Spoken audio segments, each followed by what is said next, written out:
Isintu sami andihambile nje ke ekhona udokotela Dr. Khehlelezi inyanga yodumo mzo phaya endaweni ezahlukahlukeneyo ke uzozivela wena ikhona ngaphakathi ngalixetsha inkozibalanga ke soxoxakhulu apha enqubeni egama layo isintu sami qho xa ngaba ke ngomvulo ezinsukwini ikakhulukazi ngentsimbi ngecala emva intsimbi yesixhenxe suke sikhona sithetha ngezinto ezithinta isintu sami nawe ke xa ngabe uthi isintu sami usukutsho kuwe ingaka ke le nkqubo ibiza ngalo hlobo maningapholisa imaseko manikhalo lwarhunqa xa singena nje ku-YouTube channel ka-Dr. Khehlelezi nawe mphulaphuli into ezininzi uzifumana khona ungene nje ku-YouTube ka-Dr. Khehlelezi channel pha usubscribe uzokwazi ukufumana okuninzi kakhulu nangu phambi kwami ngongalixetsha sele khona intumantumane edumeza izweni madoda ke ithi dictionary anikandi kakhulu sele ikhona awu madoda dokotela intumantumane yadumeza izweni sihlahla somdlebe nondela mzimba bejembeje mpaso nempandla hliziyo zamadoda ayibomvu nina basethethe ndaba senyimbani mkhonto kwazi igazi indaba ikhala amanzi dictionary indaba ithitha umndeni kusho kanjalo bhuti ngiyabingelela abalaleli bonke bezwi-Lomzani ngibingelele nalabo abangibukayo njengamanje nyanga yodumo mzo iFacebook page yami ngibingelele nakubo bonke abaphathi abakhulu abangilalela ngithi qamakho amen ubafundisi Igama golvumile ngalixetsha mphulaphula ekhaya sisonke ke apha enqubeni sithinta indaba ezinkulu ezithinta kakhulukazi uluntu lwaseMzantsi Afrika kwiziphaluka zonke apho kufikela khona lamaza omoya dokotela namhlanje sibone kuphithizele kakhulukazi phaya ezinkundleni zokuxhumana kakhulukazi pha ke ku-YouTube ku-Facebook kuthethwa indaba enkulu ethinta uluntu so indaba lesizoyiqala ngongalixetsha iyafuna basiyicacise ngoba into zabantu abadala ziyathethwa kodwa abantwana kufanele banake izifundo zabo ube busy njengomntwana ngoba sifuna into ezoqonda ezokhulisa ilizwe sikhuluma ngendaba apha mphulaphuli xa ngabe umntwana ekhona kufutshane sicela nje umenze busy ngenye into sicela nje abana 21 ukuya phezulu bamamele namhlanje kodwa xa ngabe ngaphansi apho khawuke nje ube busy ngenye into dokotela ndizoyibeka igama lesilungu ngoba uyazi ngalo thina xa sithetha ngesintu ngathi uthetha isiZulu isisuthu sisixhosa kuba ngathi igama olibekayo uyahlambalaza abantu abaninzi bathi bazinceda bona ngoba bayasebenzisa amakhambi bayasebenzisa into zesilungu akwenzeki akuthi shu ikakhulukazi ekamereni bagqibela sebezenza bona ngezandla zabo bona ngeminwe yabo ngelasemzini i-masturbation dokotela wena uke wevani ngale ndaba enkulu kangaka uma uthi umuntu uyazenza indoda ithatha isandla sayo ukudlala amadayisi sho kanjalo masibeka ngesithobo ukudlalisa amadayisi ebese sithi umuntu wesifazane uzenza yena ngomunwe wakhe ezenelisi okay anyayizwa likhona igama lesizulu engisaba ukulisebenzisa ngelinanga kodwa siyolisebenzisa phecelezi bayazi ke ngiyababona sebeyahleka ekhaya okay leyo nto bhuti wami ngiyazi ukuthi abelungu babakhohlisa abantu abamnyama bathi into right bathi it's good for your health ake umuntu namhlanje afunde lento engizoyisho leyo nto ayikho right kumuntu olandela isintu noma osebenzisa amakhambi esintu ngoba iyakungcolisa uma uqala uzenza ngesandla umuntu wesilisa kunalokungcola okuphuma noma isidoda sakho siyaphuma uma siphuma izinto zakho phecelezi le mithi yakho isebenzayo ubunhlanhla bakho uyabuchitha uyabulahla noma umuntu wesifazane uzenza ngomunwe lento kwesinye isikhathi ibuya kanje isilwane masofia sihlale kuwe siyangena sihlale singene ngaleyo nto omunye umuntu ugcina se-addicted esethi vuka nasebusuku mayiphaphama ayenze lento akusavumi ukuthi ebusuku angayenzi omunye ethe buye emsebenzini athi ngishafa ukuthi kuyoshala isikhathi ngize ngifike endlini ngiyenze lento abantu abaningi bathi imithi ayibasebenzeli ingoba bayakhohlwa ukuthi kunalento engiyenzayo ngasese engenza ukuthi ngiphume ebantwini ngihambe ngiyowenza lento bakhohlwa ukuthi lento iyawubulala imizwa yakho lento iyayibulala inzalo kuwena ikwenza ube nenkani ikwenza ukuthi wena uthi othandwe nangincengi lutho mina into engiyifunayo ngincenga ukuthi vele noma ngahlala nganayo umkhonyane ngiyazazi ngizozenza mina ngomunye wami so abantu leyo nto kufanele bayinakisise abantu leyo nto kufuneka bayinakisise dokotela ngemvume yakho ndiyacela mhlawumbe ngoba singathela sobabini siloko sixoxa sobabini engenzeka nomphulaphula ekhaya ubheke nayo le ndaba le manje ngemvume yakho mhlambi bakhona abalidinga uncedo kuwe njengodokotela singabanika mhlambi ithuba bake bazithola uvumelekile umuntu ba angabe mhlambi abangu-anonymous ngifuna umuntu maybe ozolikhuluma iqiniso umuntu yabona ngiyamsiza umuntu oneqiniso othi cha dokotela ngiyaligodla igama lami kodwa lento iyangihlupha ukuze sibone ukuthi ikhambi lakhe singayenza kungenzeka umuntu wesifazane i-relationship yakhe ayisebenzi kanti lento ubhizi ngayo lamalanga nje ngibe shocked ukuthi abantu abaningi bayenza lento yo masibanike inamba dokotela bangaske mhlambe bakwazi usicala umnceba kuyo andiyazi ke ulalwa lelizwe lonke naphesheya kwelwandle eSouth Africa yonke njengalixetsha kumaphondo oluthoba phulaphule ajonge wena 060 4807164 ngicela ukuyiphinda ngo 060 4807164 xa ngaba nawe ke unayo lengxaki le khawuthele nathi sike sive kwelicala ba mhlambi ingabe ungancedakala njani ngoba isekhona udokotela indumandumane wasemthabathe dokotela siva mhlambe ngabothini enqubeni sekubulisa izinto zami molele ekhaya Izwi-Lomzani molele ekhaya alright asithatha omnye futhi siva mhlambe ngabothini enqubeni sekubulisa molele ekhaya siswami uyaphila Ngiyaphila mzala asikhona makhondo ngicela okay angingakubuza igama ngicela uhlale phezulu kwayo indaba nami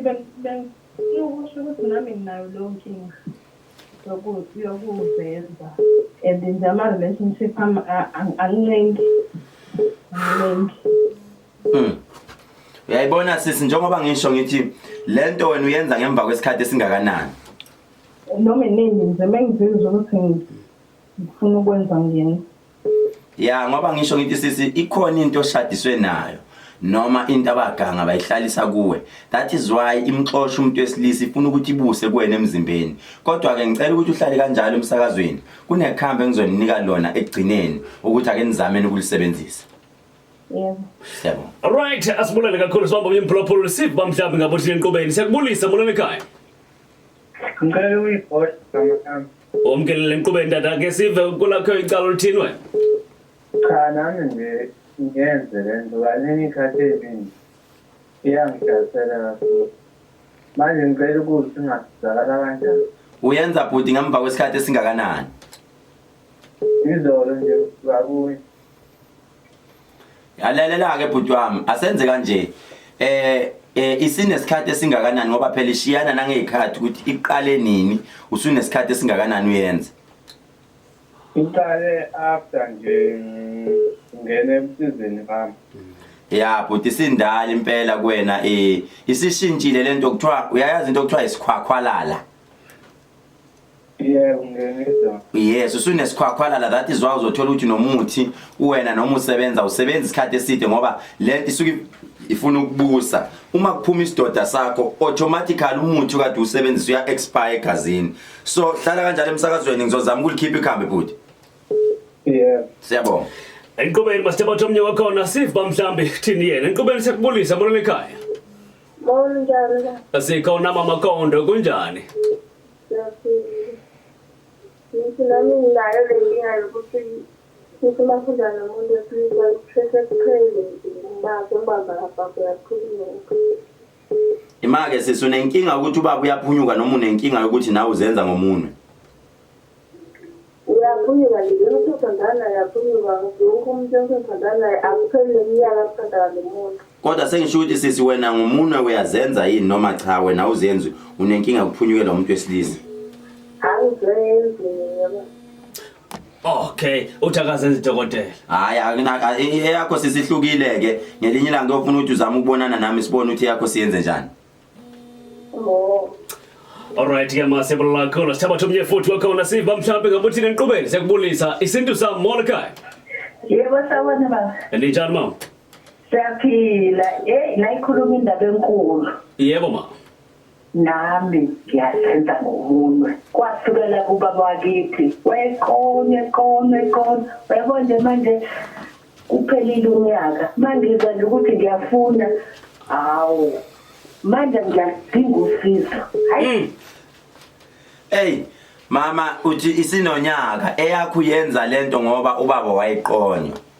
wekonya manje inkinga ukuthi lento ayisavuma ukuyekeka ayisayekeki ayisayekeli kwala noma umuntu methi nje hayi ngiyakuthatha ngifuna uyakini kuba uyifanele isichitho sengizombona sengizomnyanya lowo muntu hawu nazo nayikhuluma indaba enkulu. Hayi mama, eyakho kangithi uyayibona ukuthi lento kungenzeka ukuthi lo muntu wesifazane owathathwa ubaba wakwakho uyena owakudivethela wakushiya nalento ngoba lento ingena ngokwehlukana kwezikhathi ingena ngokuhlukahlukana ngithi uyazo wadivert wathatha indoda washiya yona lento iyona ke yona esithandana nawe ugcina ungasamfuna umuntu wesilisa usuprefer ukuthi wena lento uyenze wena ngomunwe wakho. Kodwa ngizolalela ngicela usizo nje. Siyabonga mama kodwa ukukhuluma nami nje ubusisekile. Ngalakhulu ngiyabonga. Alright. Enkosi mama siyabonga kakhulu Dr. ngicela sibambe omnye futhi wando lokugqibela. Enqubeni sekubulisa molekhaya. Yebo sawona. Kunjani siswami? Ngiyaphila nami ngicela ngazisa abantu na. Alright. Ngiyadala. Kodwa ke inkinga yibaba ngoba uyena wejwayele ungenza ngako lokho kakhulu ukuthi namba ukuthi kudala mangifisa kodwa hayi manje angisenzike ngoba vele sesisahlukana zena. Sho ukuthi wena ayikuhluphi lento sisi. Uyena wayijwayele ukuyenza. Uyena wayijwayele ukuyenza. Okay, hayi sisi wami akubulalele egcineni la emsakazweni uzwe. Okay, ngiyabonga. Alright, Dr. ngemvume yakho ndimthatha uqhubeka. Yeah. Alright, asiqhubeke sithathe omnye futhi umphulaphuli seqhubeni siyakubulisa. Isintu sami molweni ekhaya. Yebo njani? Sikhona ngamakhondo kunjani? Ngiyaphila. Nami ngitangizela ukuthi nginayo leyo nkinga.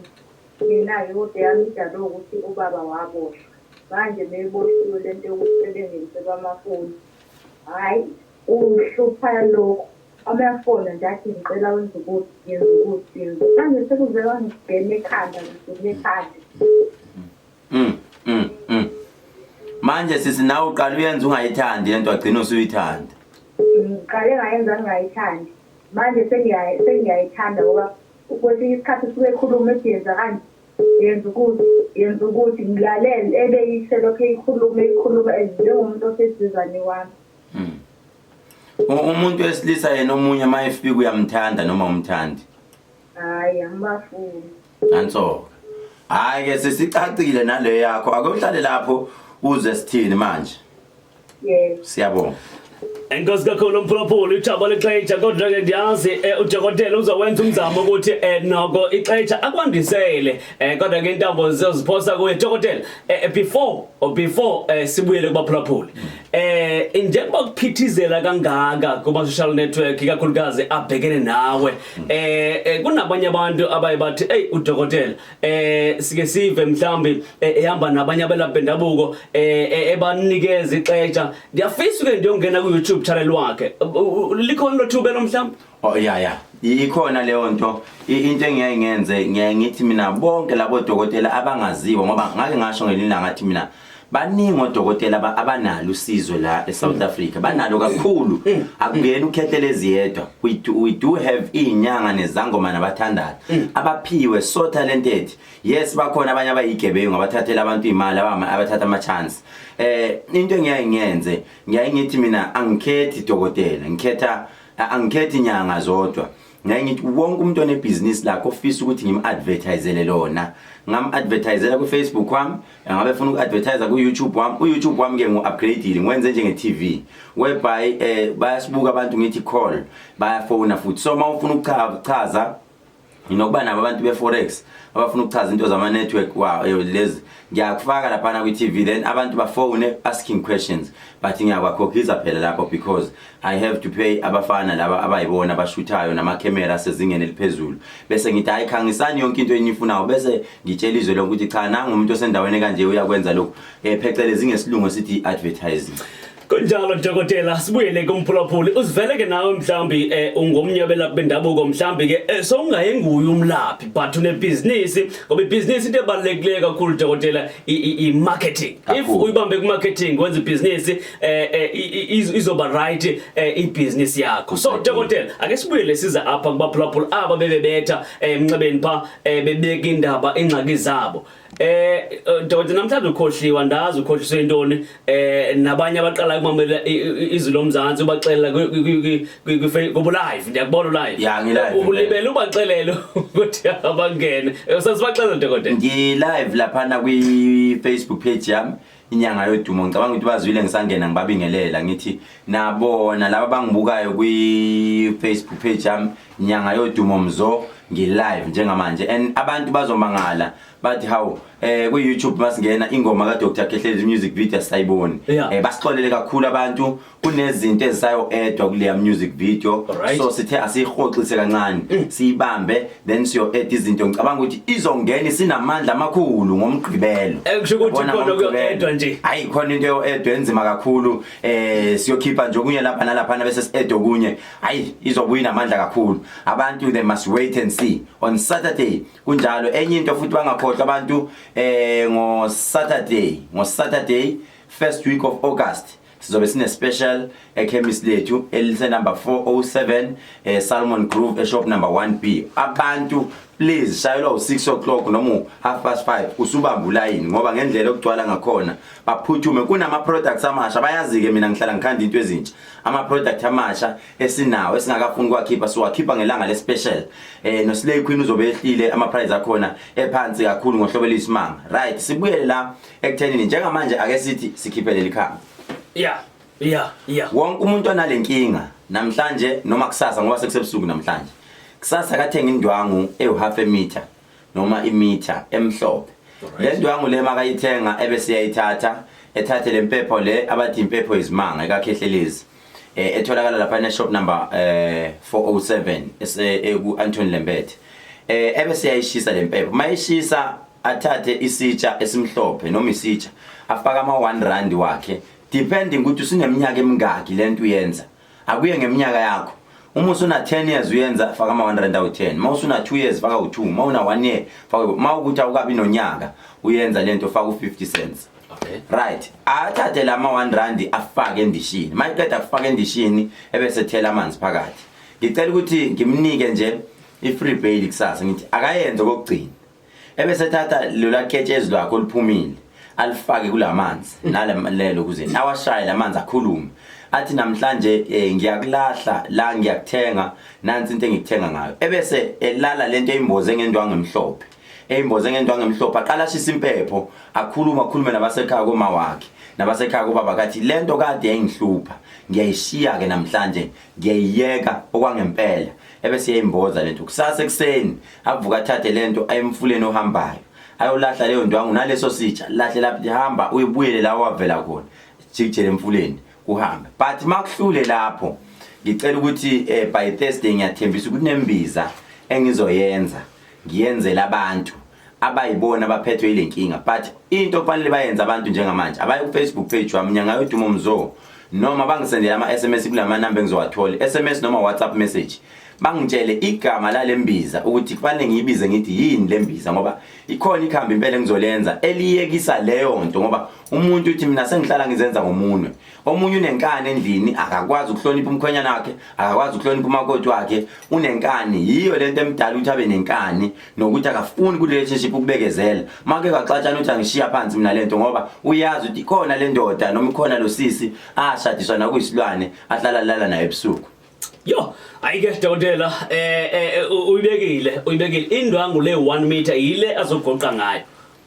yes le ndwangu le mhlophe iyona azogoqa ngayo ayigoqa kanje alahle yonke into emfuleni ahambe because uyabona ukuthi 97% le topic sengikhuluma ngayo namhlanje kwesithathu 97% of people eSouth Africa bayalivuma iphutha lapho bayayenza lento le ababona ukuthi iyawabulala amakhambi esintu lawa abasebenzayo umuntu uthi izinto azimlungeli kade wayihamba kanti the biggest mistake that you are doing yiyo leyo nto so ngcono ngiyenze lembiza abantu abazoyiphuza ukuthi ungitshela ukuthi improvement ikhona yini usaqhubeka usayenza uthe masuqedile kuyiyeka lento yenzayo uma usebenzisa umuthi impendulo ithini Dr. Khehlelezi YouTube channel ungene ke pha khona ube subscribe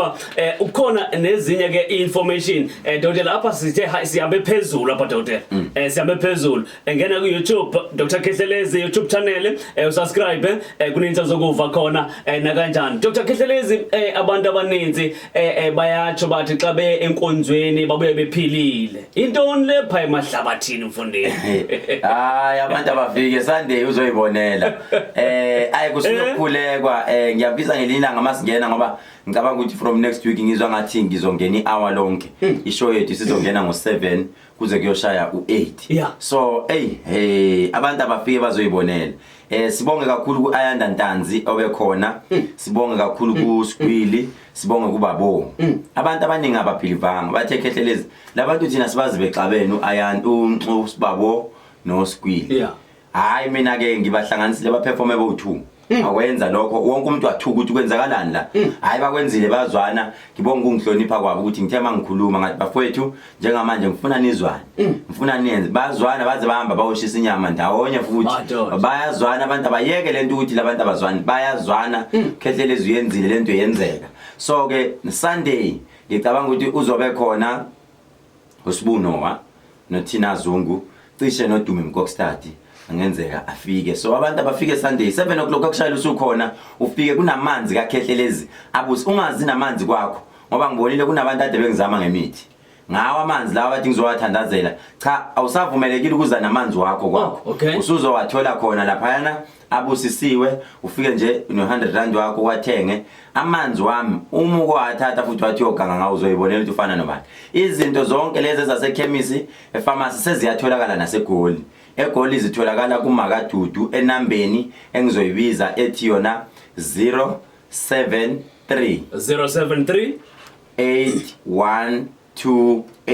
8128 480 inamba ngayiphinda futhi ithi 073 8128 480 i-Facebook page ka ye chemist lethu mawufuna ukubona ama products uthi Dr. Khehlelezi Traditional Pharmacy i-Facebook page yase chemist inamba yase chemist ithi 031 321 5589 kanti ke lena eyase chemist ka Khehlelezi mawufuna ukwenza i-appointment ufuna ukuzohlola ithi 032 948 6017 noma uthi 067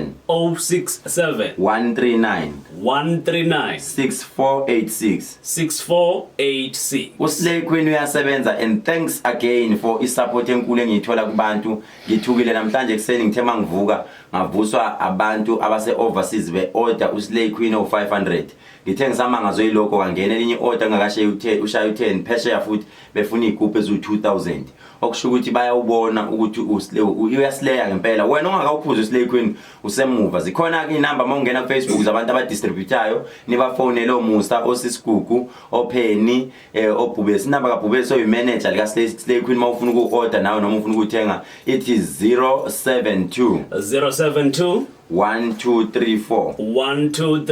976 no Magic Oil bazothola khona lapho bafone bazoyithola kanti ke iFacebook page ka Khehlelezi ithi nyanga yodumo mzo noma uthi Dr. Khehlelezi ku Instagram ku Twitter Dr. Khehlelezi sibulele kakhulu before sibulele tata asitsho ukuthi kwiveke ezayo ixesha luzokweluleka impela siqala ngo7 o'clock kuze kuyoshaya u8 o'clock ngoba baningi abafuna ukuhlolelwa baningi abafuna ukuthi sibafundise ngezinto zesintu so sizokwenza lokho cela bakhomboze ku YouTube bathini ku YouTube channel mawufuna uba ibone izinto zami uthi wena Dr. Khehlelezi u-YouTube channel wethu lo Dokotela mhlambi ihlukile number xa ngaba umuntu efuna ukukhangisa lakhe business ku YouTube wakho engathi iPhone for marketing efuna imarketing ukwenza imarket ufuna simkhangisele akafonele inamba ethi 063 051 7641 noma ethi 084 084 6412 6412 754 754. abantu laba abafuna ukukhangisela amabhizinisi wabo abancane sizobe siyakutshela ukuthi iba imalini. Dokotela uhlala kuluvuyo uba nawe masidibane bakhona kwixala lizayo. Uthixo benawe tata. Qhubeleke nje nokunceda uluntu lwaseMzantsi Afrika. uNkulunkulu ababusise bonke abantu bakhumbule futhi ukuthi angisatholakali kuSiyaviva TV, sengitholakala kuDr Khehlelezi kuphela, nasebusuku ngingena ngalesikhathi sebengalala abantu. Kunjalo dokotela, enkosi kakhulu Dr.